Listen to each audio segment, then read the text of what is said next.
Mm. The music in this show. Oh my God. Beautiful. Just beautiful. Just beautiful. And who is this brother? This Asian brother who sings so well. He's got so much soul. Saranghae. Oh. Saranghae.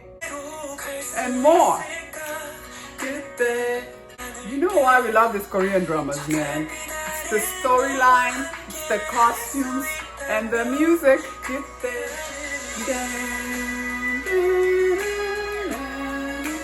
La la la la la. Woo! Good day. I don't know what that means.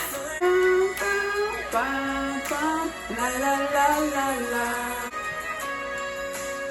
Hi guys, thank you so much for joining me. If you're new to my channel, welcome, welcome, welcome. Today I'm back to review this excellent show that we've been enjoying.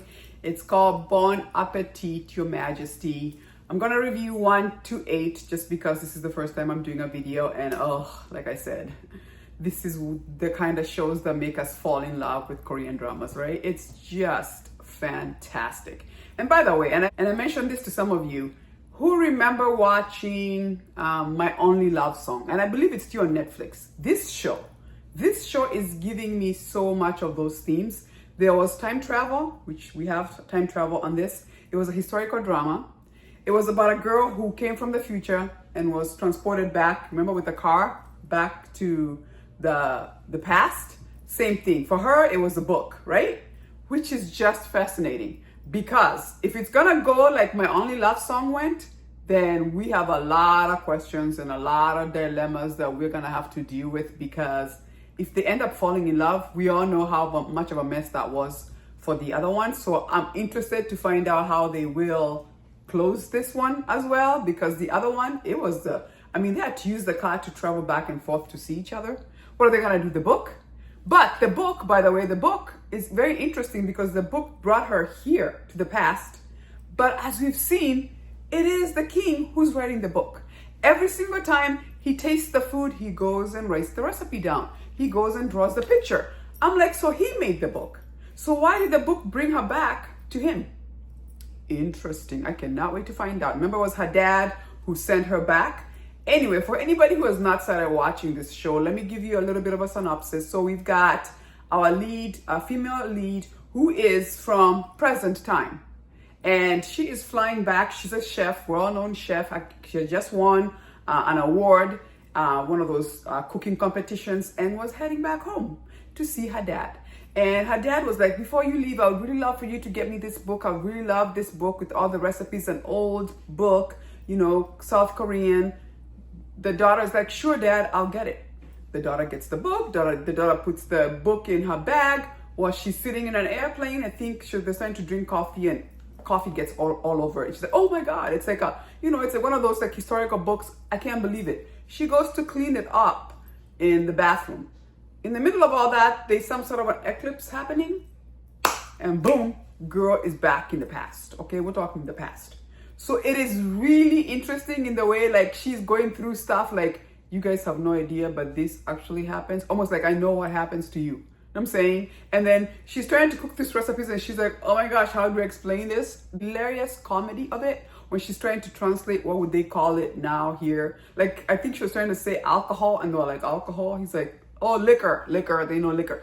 She has to keep thinking about all these things. The comedy is incredible. I think she was trying to say pasta to him, and the king is like, what?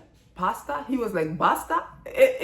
I love the comedy that they're injecting into it, and obviously now we're seeing the chemistry between the king, and now she's become the chief cook for him, because every single time, by the way, the food scenes, when they're showing the food, I mean, if you're hungry, you are gonna be starving. They're so visually pleasing. Whoever's doing this show, thank you. That part is unbelievable. The cutting of the food, the videos. And then when they eat the food, the way they look like, I'm sorry, some of them looking like, are you having an orgasm or what? It's like, I mean, they're just like, their minds are being blown, and it's just hilarious and fantastic. But what an excellent show. Now, in the middle of all this, we're also seeing that obviously the king has a queen and concubines. And let's just say the queen, or, the queen right now is not very happy with the fact that the king has become very attached to the new chief cook, and she is worried, like, what is this gonna be, then your next wife, and I don't want to be replaced. So let's just say she's trying to undermine him, her and him, and it's a whole drama going on. And then obviously we come to episode 7 and 8, where we just saw, we have China at the time, Joseon, which is, I guess, the name of old South Korea.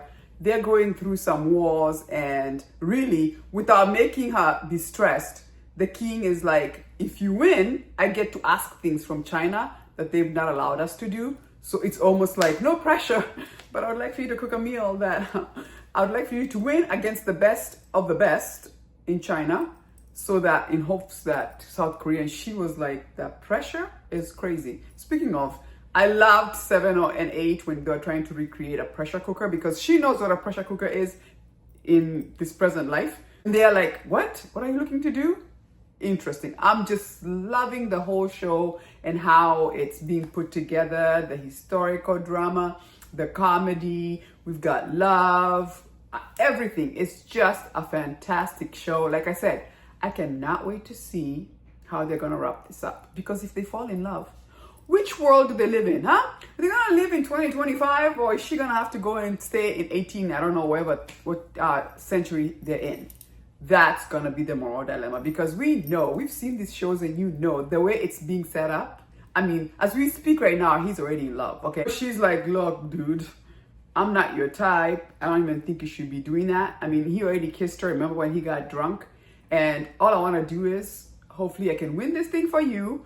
Hopefully you can find me that book, and then I can go see my dad, okay? Because I miss my dad. And then they have the connection in the fact that they both lost their mothers really young. So they have that connection. So she cannot wait to go back to her dad. But what are you guys thinking? This show is so good. Let me know in the comment section, because if you're enjoying it like I am, please let me know in the comment section, because it's just fantastic show that is easygoing and so much fun, and has all the bones of why we love a South Korean drama is, the historical. I love when they're in their costume. You got some love, and you got drama with all the kingdoms fighting against each other. Just fantastic. Anyway, join me next week. I'll review episode 9 and 10. It only goes up to 12. I was like, oh, we're just getting into it. I would have loved a 16 with this one, but I think we go up to 12. But still, just beautiful. Let me know if you guys are enjoying it. I love when you guys share all the, but how about this part and that part? Just a fantastic series. Anyway, join me next week when I review episode 9 and 10. Deuces.